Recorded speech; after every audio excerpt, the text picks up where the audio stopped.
কলা পাতায় পাতুরি তো অনেক খেয়েছেন। কুমড়ো পাতা এরকম চিকেন পাতুরি কখনো খেয়েছেন কি? যদি না খেয়ে থাকেন একবার এইভাবে করে খেয়ে দেখবেন। নমস্কার বন্ধুরা, মিঠুর কুকিং চ্যানেলে আপনাদেরকে আবারও স্বাগত। চলুন দেখে নিই আমি কিভাবে রেসিপিটা করেছি। কিছু কুমড়ো পাতা নিয়েছি, নিয়ে সাইডে রেখে দিয়েছি। এবার একটা পাত্রে জল গরম করতে দিয়েছি, লবণ দিয়ে দিয়েছি তার মধ্যে।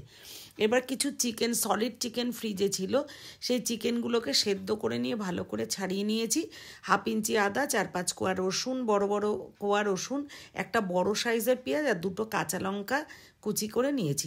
এবার একটা গ্রেটার নিয়েছি। আপনারা চাইলে হাতেও কুচি কুচি করে কেটে নিতে পারেন, বেশ কুচি করে কিন্তু কাটতে হবে। তো আমি কাজটা খুব তাড়াতাড়ি করব বলে আর খুব সহজ পদ্ধতিতে করব বলে এই গ্রেটারে নিয়েছি। পেঁয়াজগুলো কুচি করে নিয়েছিলাম, আদা, পেঁয়াজ, রসুন সবটাই একসঙ্গে দিয়ে একটু ভালো করে গ্রেট করে নেওয়ার পরে দেখুন এরকম একদম কুচি করে কাটা হয়ে যাবে। এরপরে 1 মুঠো ধনেপাতা নিয়েছিলাম, ভালো করে ধুয়ে জল ঝরিয়ে রেখে দিয়েছিলাম। একদম ডাঁটি পাতা সমেত নিয়েছি, নিয়ে এটাকেও খুব ভালোভাবে গ্রেট করে নিয়েছি। আর এই 3-4 বার 5 বার মতন হাত দিয়ে এরকম টানলেই কিন্তু খুব সুন্দরভাবে গ্রেট করা হয়ে যাবে। এরপর ওখান থেকে কাটারটা সরিয়ে নিয়ে প্রথমে চেষ্টা করলাম ওই বাটির মধ্যেই চিকেনগুলো দিয়ে লঙ্কা দিয়ে মাখতে। তো যেহেতু এর মধ্যে আরও কিছু মশলাও অ্যাড করতে হবে, আর সেই হিসাবে ইনগ্রিডিয়েন্ট হিসাবে বাটিটাও একটু ছোট লাগলো বলে আমি প্লেটে ঢেলে নিলাম সমস্ত উপকরণগুলো একসাথে মেশানোর জন্য। এরপর আমি সমস্ত প্লেটে ঢেলে নিয়ে ওর মধ্যে দিয়ে দিলাম 1 চামচ জিরে গুঁড়ো, স্বাদ মতো লবণ, আর একটু হলুদ গুঁড়ো দিয়েছি, দিয়ে লঙ্কার গুঁড়ো দিয়েছি একদম অল্প, কারণ চিলি ফ্লেক্স দিয়েছি 1/2 চামচ বড় চামচের, আর দিয়েছি ছোট চামচের 1 চামচ মতন চাট মশলা। আপনারা আমচুর পাউডারও দিতে পারেন, লেবুর রসও দিতে পারেন। সমস্ত উপকরণ কিন্তু বেশ ভালো করে হাত দিয়ে মেখে নিতে হবে যাতে সমস্ত জায়গায় মিশে যায়। চাইলে এখানে আপনারা আলু সেদ্ধ করেও দিতে পারেন, কিন্তু আমি আলুটা অ্যাভয়েড করব বলে দিইনি। এরপরে জল গরম হয়ে গেছে, তার মধ্যে পাতাগুলোকে ভালোভাবে ডুবিয়ে ধুয়ে জাস্ট তুলে নেব। এতে কি হবে, পোকামাকড় থাকলে সেটাও কিন্তু একেবারে নষ্ট হয়ে যাবে, কোনো পয়জন থাকলে নষ্ট হয়ে যাবে, আবার পাতাটাও নরম হয়ে যাবে। তো এইভাবে পাতাগুলো নিয়ে জল ঝরিয়ে নিয়ে তার মধ্যে দিয়ে ঠিক ওই পুরটা দেওয়ার পরে ঠিক এইভাবে করে মুড়ে নিতে হবে।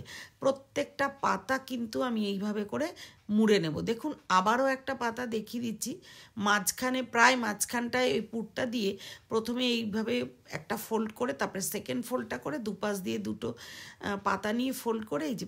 আর এর জন্য কী হবে, এখানে কোনো সুতো বা কিছু দিয়ে বাঁধতে হবে না, এত সুন্দর করে মোড়ক করা হবে, একবার খুলবেও না ভাজতে গিয়ে।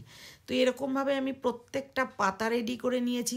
আপনারা অনেকেই কলা পাতাতে খেয়েছেন, কলা পাতাটা ফেলে দিতে হয়, কিন্তু এই পাতাটা খেয়ে নিতে পারবেন, বেশ ভালো লাগবে। ডালের পাতে মানে ডাল দিয়ে ভাত মেখে তার সাথেও খেতে ভালো লাগবে।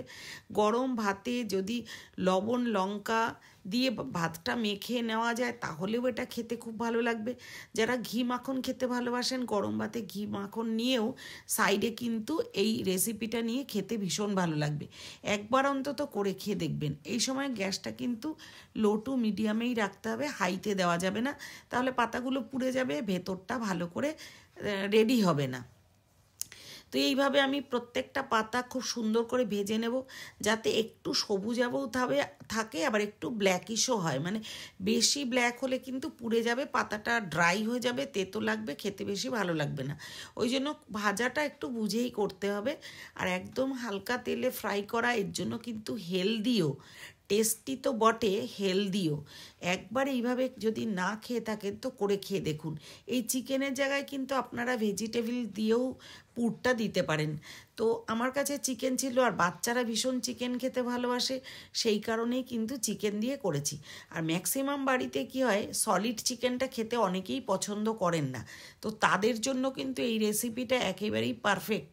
কারণ সলিড চিকেনগুলো কি করবেন, তো এইভাবে করে একবার খেয়ে দেখুন, দারুণ লাগবে খেতে। তো আমার চ্যানেলটা যারা যারা সাবস্ক্রাইব করেছেন তাদেরকে অনেক ধন্যবাদ। আর যারা এখনও পর্যন্ত সাবস্ক্রাইব করেননি, আমার ভিডিও যদি আপনাদের ভালো লেগে থাকে তাহলে অবশ্যই লাইক করবেন, কমেন্ট করে জানাবেন এবং সাবস্ক্রাইব করতে ভুলবেন না। আর বেল আইকনটা প্রেস করে রাখবেন যাতে পরবর্তী নতুন ভিডিও আপলোড করার সাথে সাথে আপনাদের কাছে নোটিফিকেশানটা যায় এবং আপনারা ভিডিওটা দেখতে পারেন। আর অবশ্যই ভিডিও দেখে কেমন লাগলো জানাতে ভুলবেন না। কোথাও যদি মনে হচ্ছে কিছু অ্যাড করতে হবে আমাকে অবশ্যই জানাবেন, কারণ সব সময় যেহেতু রান্না করতে ভালোবাসি, খেতে ভালোবাসি, খাওয়াতে ভালোবাসি, এই কারণে কিন্তু এইভাবে করে রান্না করি, আমি ভিডিও করি আপনাদের সঙ্গে, মানে জাস্ট এটা শেয়ার করি। তো কেমন লাগলো পুরো ভিডিওটা জানাতে ভুলবেন না। সমস্ত ভাজা আমার হয়ে গেছে, একটা খুলে আমি দেখাবো, মানে যেটা প্রায় খুলেই এসছে, দেখুন কীরকম হয়েছে, ঝুরঝুরে কিন্তু ভেতরের পুরটা। আপনারা যদি ঝুরঝুরে না চান তো এর মধ্যে আলু সেদ্ধ দিয়ে নেবেন, তাহলে একটা মাখো মাখো ভাব আসবে। কেমন লাগলো জানাবেন। Thank you.